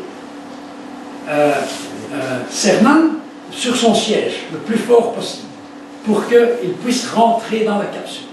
Ça a été des minutes très pénibles qui n'ont pas beaucoup été, qui n'ont jamais été transmises à la radio parce qu'il n'était pas occupé à parler à Houston, mais il pousse Cernan de l'épaule pour l'intégrer, pour l'introduire dans la capsule, et puis il prend une barre pour ouvrir, pour déployer complètement l'écoutille et pour le refermer au-dessus de Eugène Cernan, avec beaucoup d'efforts, il y arrive. Eugène Cernan est presque inconscient, Et il l'entend, il arrive encore à parler, mais il est complètement épuisé. Et puis Eugène enlève son casque et Thomas voit que Eugène est complètement rouge. Sa tête est complètement rouge. C'était un effort extraordinaire. D'ailleurs, avant de partir dans l'espace, Eugène Cernan s'est entraîné avec des poids et des haltères pour augmenter sa masse musculaire parce qu'il savait que ça allait être peut-être compliqué. Et il ne s'est pas rendu compte, personne ne s'est rendu compte à quel point ça allait être compliqué. Eh bien, il arrive quand même à terminer la sortie. Et alors, la mission dure 3 jours, et puis ils reviennent en essayant de diriger la capsule de telle sorte qu'il arrive le plus près possible du porte-avions. Et elle est arrivée tellement près du porte-avions que c'est les marins sur le porte-avions qui ont photographié au moment du splashdown, comme ils disaient. Mais comme on s'est rendu compte qu'il y avait moyen de contrôler la descente d'une capsule à ce point qu'on pouvait arriver pratiquement sur le pont du porte-avions, après on a demandé que les porte-avions s'écartent de la zone d'amérissage pour ne pas gêner au moment de l'impact sur l'autre. Mais ça, c'était assez impressionnant. Alors, Eugène a écrit des livres sur sa sortie. On s'est rendu compte après coup à quel point c'était dangereux. Et puis on s'est aussi rendu compte qu'il avait oublié une chose fondamentale des lois de Newton. F égale m fois a. À toute action correspond une réaction de même force en sens opposé. Ça, il avait complètement oublié. Donc, il met la main sur une main courante et le corps, il bascule. Et pour éviter que le corps ne bascule trop, alors il met la main sur l'autre main courante et ça devient cauchemardesque. Donc, là, il y avait des progrès à faire. La sortie de Cernan était une leçon pour plus tard. Mais pas exactement la mission suivante. Alors, photo suivante. Mike Collins, le pilote, et John Young, c'est aussi le premier commandant, enfin non, John Young a déjà été dans l'espace avec Gemini 3 et il retourne avec Gemini 10. Alors, 2 rendez-vous avec deux agents différents.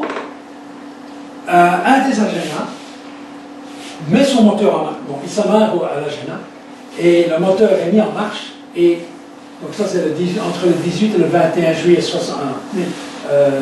C'est pas 2016, hein, c'est 1966. Le moteur Agena expédie la capsule Gemini 10 vers 764 km d'altitude. Aucune navette n'a été aussi haut. Et à 764 km d'altitude, il y a des dosimètres qui s'aperçoivent que, bon, on s'est aperçu après coup qu'il y avait de la radiation au-dessus de l'Atlantique, au-dessus de l'Amérique du Sud. Donc, il y avait quand même pas mal de radiation qu'ils encaissaient. Il y a aussi, lors de cette mission, alors les orbites très elliptiques, il n'y en a que 2. Hein. Ils sont plus près de la Terre avant et après. Et Mike Collins fait 2 sorties dans l'espace.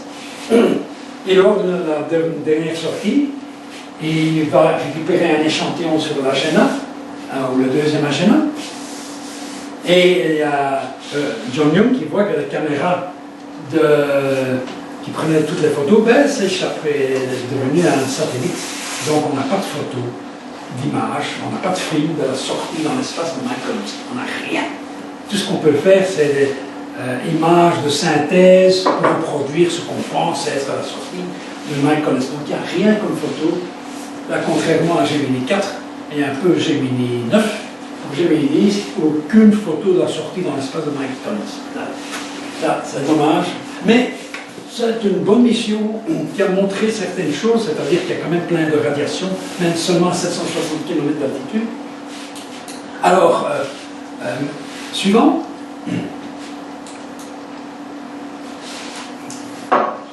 Pete Conrad et Richard Gordon, les réservistes de Gemini 8. Maintenant, ils sont l'équipage principal de Gemini 11. Première mission, c'est d'abord lancer le Agena. Ils ne vont pas utiliser un Agena qui est déjà en orbite, ils vont utiliser un nouvel Agena. Et seulement 90 minutes après, lancer la capsule Gemini et s'arranger pour s'amarrer à l'Agena moins d'une orbite après. C'est-à-dire que la capsule décolle et moins de 90 minutes après, lorsqu'elle revient au-dessus de Cap Canaveral, elle est déjà amarrée au deuxième étage d'Agena qui avait été lancé une orbite avant. Succès. Pourquoi ils font ça? Parce que quand ils vont décoller de la Lune, ils voudraient pouvoir s'amarrer au module lunaire le plus vite possible après le lancement. Donc, on voulait voir si c'était possible de s'amarrer moins d'une orbite après le lancement. Et ça a marché. Pendant cette mission, il y a une sortie dans l'espace de Richard Gordon. Alors, à l'époque, pour s'entraîner pour les sorties dans l'espace, les astronautes utilisaient le KC-135, c'est un 707, un Boeing 707 qui a été un petit peu aménagé pour faire des simulations d'impesanteur, donc des vols paraboliques. Et il y a une maquette de la capsule, et ils sont en scaphandre, ils sont dans la maquette, et ils sont dans le siège, ils doivent s'extraire de la capsule au moment où l'avion fait une parabole. La parabole ne dure que 22 secondes, donc ils doivent essayer en seulement 22 secondes de simuler une sortie dans l'espace. C'est très compliqué. Donc c'est comme ça qu'ils s'entraînaient. Pour Gemini 4, pour Gemini 8, Gemini 9, pour Gemini 8 il n'y a rien, puis Gemini 9, puis Gemini 10, et puis Gemini 11, c'est toujours comme ça qu'ils s'entraînaient, avec un avion, dans un avion qui simule l'impesanteur pendant seulement 22 secondes par fois. Richard Gordon fait une sortie, il se met à califourchon sur le Agena, il retire des échantillons, mais comme pour Cernan, il transpire énormément, il ne voit plus grand-chose, il revient en vitesse vers la capsule, parce qu'ils avaient compris que s'il y a un problème comme ça, si vous chauffez trop dans votre scaphandre, il faudra revenir le plus vite possible, sinon ça devient trop dangereux.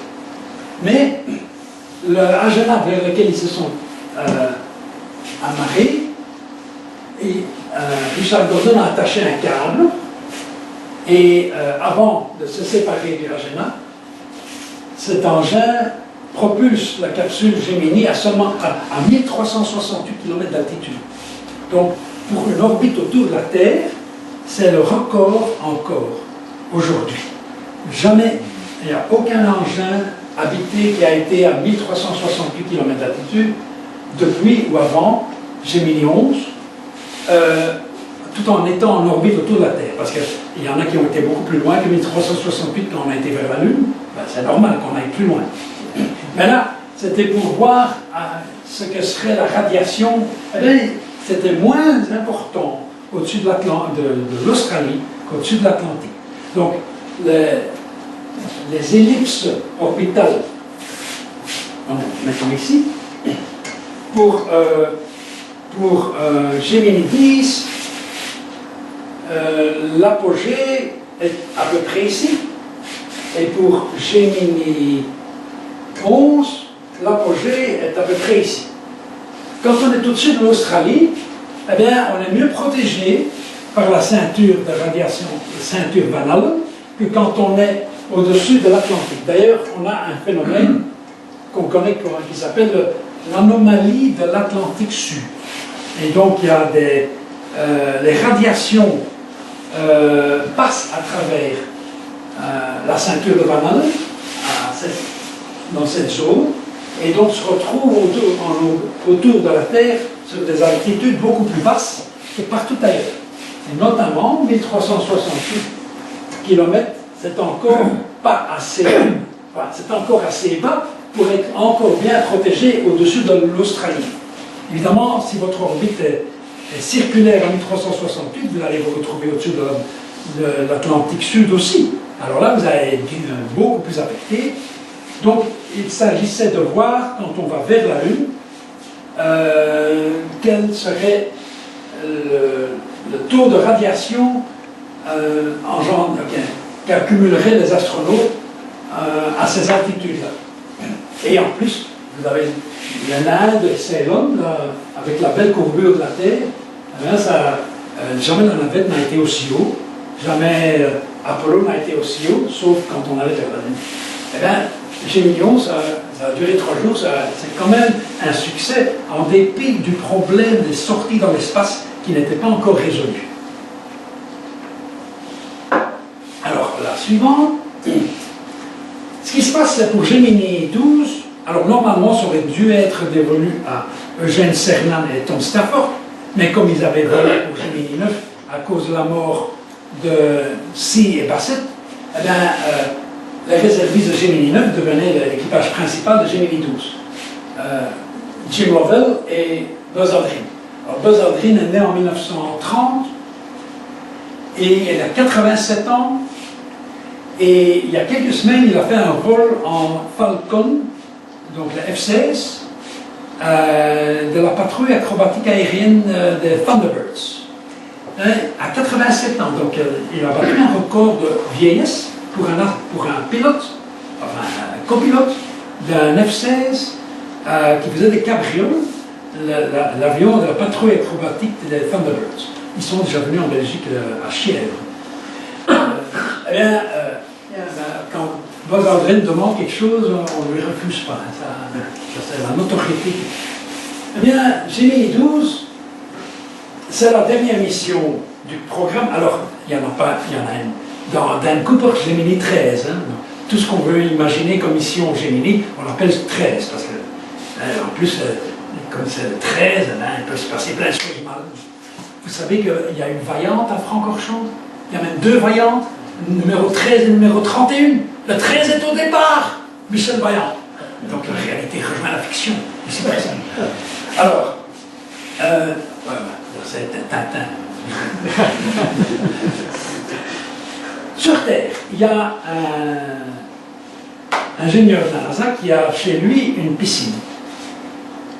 Et qui se dit, mais au fond, ça a l'air pas mal ça. Si, je me rends compte que si on plonge dans la piscine, il y a moyen de nager entre 2 eaux. Est-ce que ce ne serait pas intéressant pour entraîner les astronautes? Alors ils appellent des responsables, ils font des tests dans cette piscine, et ils mettent des points sur en grenouilles, et ils se retrouvent entre 2 eaux, comme s'ils étaient en apesanteur, dans la piscine. Et là, ils ont compris, voilà comment on va entraîner les astronautes. Pour faire des sorties dans l'espace, ils vont s'entraîner dans des piscines. Et donc, il n'y a pas longtemps, pour un anniversaire, donc Buzz Aldrin a expliqué qu'en effet, il s'est entraîné en piscine, le premier, pour la mission Gemini 12. Mais il n'a fait que 2 fois. Ça a suffi. 2 entraînements en piscine de plusieurs minutes, avec des photos, avec des films, en scaphandre, avec des points, pour montrer que s'il fait un entraînement en piscine, que ses gestes sont très longs, mais surtout aussi qu'il est quelque part sur la capsule, derrière des cale-pieds, là, ça va marcher peut-être une sortie dans l'espace. Et le système de cale-pied, c'est, bon, les astronautes ont leurs pieds comme ça, écartés légèrement, ils reculent et ils les mettent en parallèle. Et il y a quelque chose, clac, qui recouvre les pieds, une sorte de sabot, et qui cale les pieds. Et comme ils ont les pieds calés, ils peuvent utiliser les mains pour travailler. Et alors, il n'y a plus de problème de basculement, de réaction, action, etc. Parce qu'ils ont calé les pieds. Et dans la navette spatiale et la station internationale, ils ont ce qu'on appelle MFR, Manipulator Foot Restraint. Donc, ils calent les pieds et l'astronaute qui est à l'intérieur de la station ou de la navette prend le bras télérobotique en main, enfin, il le commande et il déplace l'astronaute qui est perché au-dessus, sur son cale-pied, pour aller travailler quelque part. Eh bien, c'était ça qu'il fallait faire, caler les pieds. Et à partir de ce moment-là, donc le 11 novembre 1966, l'engin Gemini 12 décolle, s'amarre à Genin, il fait 3 sorties, un total de 5 heures, donc il a fait Eugène, non. Buzz Aldrin a passé plus de temps en orbite autour de la Terre à sortir qu'à marcher sur la Lune, avec Apollo 11. Il n'a fait que 2 heures, quelques minutes, sur la Lune. Mais là, il a fait 5 heures au total en orbite autour de la Terre. Et il a démontré qu'il pouvait travailler, qu'il pouvait manipuler des objets, sans se fatiguer, sans transpirer et tout. Le scaphandre est un petit peu amélioré. Bon, pour Apollo, après l'incendie, les scaphandres allaient être complètement revus. Mais à l'époque, c'était encore possible. Un scaphandre de taille plus petite, qui est refroidi par l'air, les courants d'air à l'intérieur plutôt que de l'eau. Mais comme le fait que des mouvements très lents, qu'il a calé les pieds pour aller travailler quelque part. Eh bien, c'était ça qu'il fallait faire, caler les pieds. Et à partir de ce moment-là, donc le 11 novembre 1966, l'engin Gemini 12 décolle, s'amarre à Genin, il fait 3 sorties, un total de 5 heures, donc il a fait Eugène, non. Buzz Aldrin a passé plus de temps en orbite autour de la Terre à sortir qu'à marcher sur la Lune, avec Apollo 11.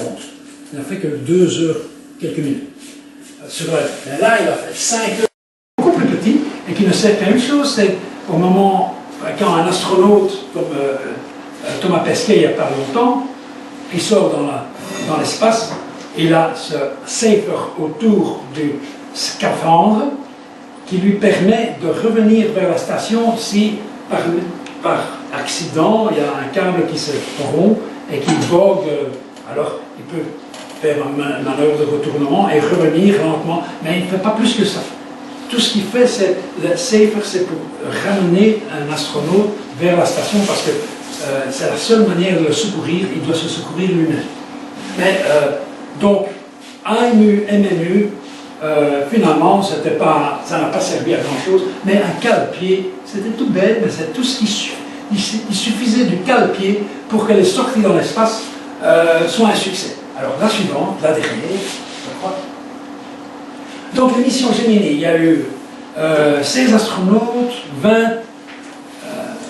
10 missions, 2 ans, un énorme progrès entre la première mission et la dernière, décisif pour aller sur la Lune, pas d'accident majeur, ils avaient dépassé les soviétiques, vous voyez, la capsule ne pesait que 3175 kg, 1,27 m3 par astronaute, rien que de l'oxygène pur, les scaphandres ont toujours évolué, et 10 ans, un peu moins de 10 ans après Gemini 12, je me retrouve à Washington DC.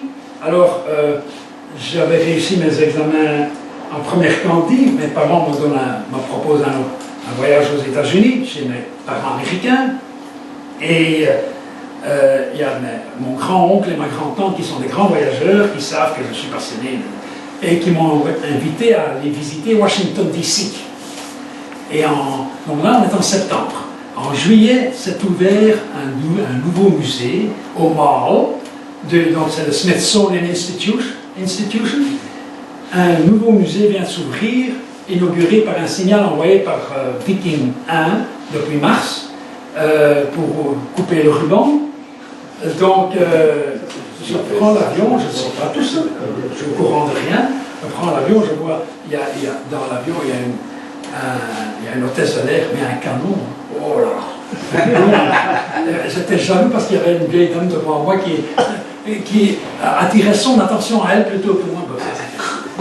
Bon, alors, il y a sur le siège devant le mien, il y a un magazine, je prends et je vois des magazines, des actualités, de tout ce qui se passe à Washington. Et là, je tombe sur une image. Waouh! Ouverture du Musée national d'air et d'espace. Qu'est-ce que c'est que ça? Un grand but, et puis ainsi de suite. Oh! Et puis je vous montre ça à mon grand-oncle. qui est derrière, dans l'avion entre Pittsburgh et Washington National. Et je montre ça à mon grand-oncle et il me dit « Ah, zut, on voulait te faire la surprise. » Donc, le jour même, on va au mall, on rentre dans le musée, et là, vous avez devant vous le Spirit of St. Louis de Lindbergh, le Kitty Hawk des frères Wilbur Wright. Il y a le Bell X1 qui a passé le premier mur du son. Il y a le X15. Et puis il y a le Skylab qui pend, enfin la version Skylab qui n'a pas été dans l'espace, qui est coupée en 3 morceaux. Et là, vous avez Mercury de John Glenn. Et puis là, vous avez la capsule Apollo. Et là, juste, vous avez une petite structure avec un truc tout plat, un rocher lunaire qu'on peut toucher à la main. Et là, à côté, Gemini. Voilà. La capsule Gemini 4, avec une maquette, une poupée d'un astronaute, Edward White, en train de sortir. Et là, je suis en extase. Il y a donc 40 ans et quelques mois, devant la capsule, la vraie capsule Gemini 4, qui est exposée au Musée national d'air et d'espace. C'était la vraie capsule, mais pas les vrais astronautes derrière. C'était vraiment l'endroit où il fallait aller quand on est passionné par l'espace. Merci.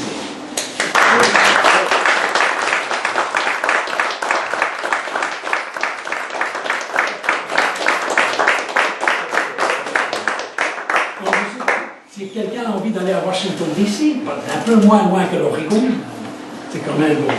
C'est pas évident. Si on va dans l'Oregon, ben, on ne va pas forcément à Washington DC. Mais il paraît que la capsule Apollo 11 est en train de voyager maintenant. C'est-à-dire qu'ils l'ont déplacé, ils l'ont sorti de son socle et il va d'une ville à l'autre pendant quelques années, jusqu'en 2019 pour le 50e anniversaire. Alors là, ils vont l'exposer quelque part en grande pompe et tout. Mais vous avez aussi une maquette, une poupée de Michael Collins, qui est avec son joystick dans la capsule Apollo 11. Mais ça, c'est le truc à faire, l'endroit à visiter. Et c'est ce qu'on appelle du vintage space.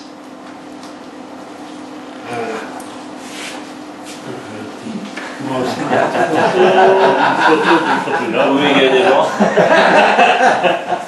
Voilà, merci Raoul. Merci. Encore une fois, d'avoir communiqué ton enthousiasme pour l'histoire. Oui, est-ce qu'on peut garder une copie de ton PowerPoint? Vous l'avez dans l'ordinateur. Très bien, on peut le mettre sur le site, il n'y a pas de souci. Merci. Voilà, eh bien, écoutez, je vous invite à... Eh bien, j'ai fait cette conférence à plusieurs reprises dans plusieurs clubs et je me suis rendu compte que ça avait quand même pas mal de succès. C'était intéressant parce que l'émission Gemini, il y a longtemps, c'est moins connu qu'Apollo, mais pourtant, ils ont fait tellement de progrès pendant ces quelques mois.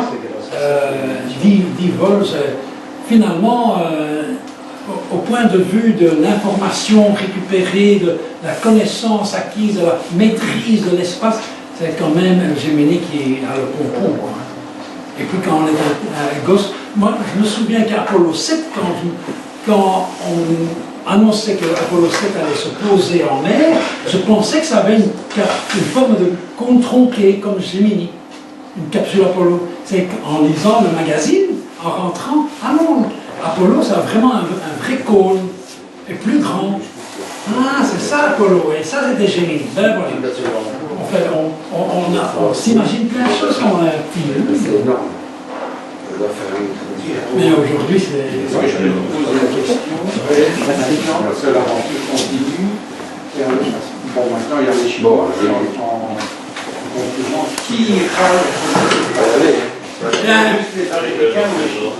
Moi, je suis presque certain que ça ne passera ni de ton vivant, ni du mien. Et donc, la question... Parce que les Chinois disent pour 2030. Oui, mais non, alors quand on dit que c'est dans 30 ans, ça fait 50 ans qu'on parle dans 30 ans. Et on voit toujours rien venir. Et d'ailleurs, ça fait l'objet de l'article dans Science et Avenir, Science et Vie, du mois de mai, que c'est beaucoup plus compliqué qu'on imagine d'aller de passer 6 mois, parce que les astronautes, quand ils reviennent sur Terre après 6 mois, ils sont tellement en mauvaise forme qu'ils n'arrivent pas à être performants. Et c'est ce qu'on va demander quand ils vont se poser sur Mars. Ils doivent pouvoir immédiatement marcher sur Mars, faire de la recherche scientifique, etc. Ils doivent pouvoir performer sur la surface martienne. C'est au point que je me demande si la meilleure manière d'envoyer des hommes sur Mars, c'est de ne pas les mettre dans un état de, comment on appelle ça? Pas d'hibernation, mais presque. Ah oui, pendant torpeur. C'est-à-dire qu'on s'est rendu compte que si on met des animaux en état de torpeur, d'hibernation, ils résistent beaucoup mieux à l'impesanteur, aux radiations, et ils ne voient pas le temps passer, et il n'y a pas de problème de variation de gravité, etc. Ben, il faudrait que les astronautes soient mis en état de torpeur avant de partir de la Terre, et qu'ils soient réveillés une fois qu'ils soient arrivés sur Mars. Évidemment, que le voyage entier se passe en état de torpeur. Comme dans le film Alien, où ils dorment dans... Oui, oui, en 2001, voilà. Dans 2001, ils sont... il y a des astronautes qui sont dans leur coquille sans jamais les réveiller. Ils sont morts par l'ordinateur. Mais on ne sait pas qui c'est, qu'est-ce qu'ils ont fait, etc. Et ils vivent en état de torpeur dans tout le film. Mais peut-être que c'est comme ça qu'on pourra aller sur Mars. Ou alors, une autre manière, c'est de créer un champ magnétique autour du vaisseau spatial qui puisse compenser la radiation du Soleil. Et donc créer un champ magnétique qui protège le vaisseau spatial de toutes les radiations cosmiques et du Soleil pendant le voyage. Alors là, il faut énormément d'énergie, c'est compliqué. Alors une autre solution, c'est de créer une pesanteur artificielle, une sorte de cylindre. Mais c'est pour ça, en fait, on s'est aperçu que le corps des animaux en état de torpeur ne se dégrade pas aussi vite que des animaux en état de veille, et que par conséquent, on pourrait mettre des astronautes en état de torpeur de tout le voyage. Et ce serait beaucoup plus facile. Évidemment, ils n'auront rien. Et c'est d'autant mieux pour eux que de toute façon, ils n'auront rien à voir. Parce que le voyage vers Mars, c'est dans le noir complet. On ne voit pas d'étoiles, on ne voit pas la Terre est trop petite, et il n'y a rien à voir. C'est complètement barbant comme tout comme voyage. Donc, autant la mettre en état de torpeur. Dans un nouveau mot qui, au lieu de l'hibernation, parce que l'hibernation suppose qu'il faille geler. Le froid. Oui, oui, oui. Alors la torpeur, c'est un peu le froid, mais pas trop. L'hibernation, l'énorme problème de l'hibernation, c'est qu'il faut que les cellules soient toutes séparées du sang. Parce que ça ne refroidit pas de la même manière, et pour que les cellules survivent à l'hibernation, il faudrait les séparer du sang. Et ça, c'est très compliqué. On n'a absolument aucune idée comment faire. Par contre, mettre un état de torpeur. C'est pour ça que j'aimais bien le film, comment il s'appelle là, le voyage. Et même si c'est un peu exagéré, mais ça, c'est le film. Si on veut envoyer des astronautes dans l'espace, c'est les mettre en état de torpeur. Mais je ne crois pas que ça sorte de notre vie. Mais ça te disait quelque chose dans le journée scolaire? Eh bien, j'ai jamais vendu. Pas vendu.